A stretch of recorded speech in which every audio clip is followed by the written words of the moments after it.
CBS News has learned an unknown actor, that's what it's being described as, has used artificial intelligence to impersonate Secretary of State Marco Rubio in phony messages to government officials and foreign leaders.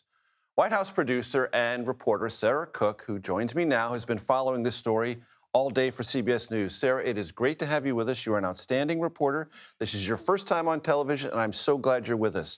Very basically, how did this happen, and how do we know? Thank you for having me, Major. I'm thrilled to be here with you. So the State Department sent a cable to all diplomatic and consular posts, which was, as you mentioned, obtained by CBS News, basically warning all State Department staff that someone had impersonated Secretary of State Marco Rubio and had utilized signal and text messages to contact 3 foreign ministers, a U.S. governor, and a U.S. member of Congress. They created a Signal account in mid-June with the display name marco.rubio@state.gov, which is not the secretary's email address. But it looked credible. Exactly. And reached out to these individuals and used AI-generated text messages and voice messages to impersonate the Secretary of State. Wow. And do we have any idea who this is, or has the State Department said anything other than these bare bones facts? They have not publicly said anything more as to who is responsible. In the cable itself, it names an unknown actor. We reached out to the State Department for comment on this as well, and they told us that they were not going to be providing many details because this is under investigation at this time.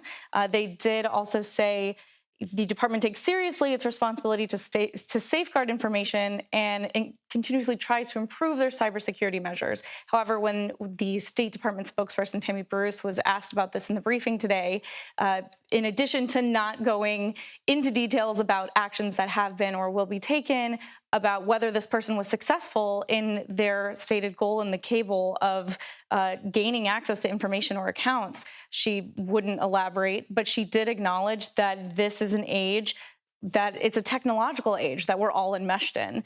And so at this point, they're really not providing any details. On the question of cybersecurity, how does Signal fit into this story? Well, of course, this evokes memories of Signalgate, which was only a few months ago, where, as we extensively reported, a journalist was inadvertently added to a Signal chat with senior government officials, including Secretary Rubio, as well as the Vice President, Secretary Hegseth, and a number of others, discussing potential strike plans on Yemen, of course, which we know came to pass. And what that incident proved and what we learned from it is that Signal is an approved platform for use within the administration.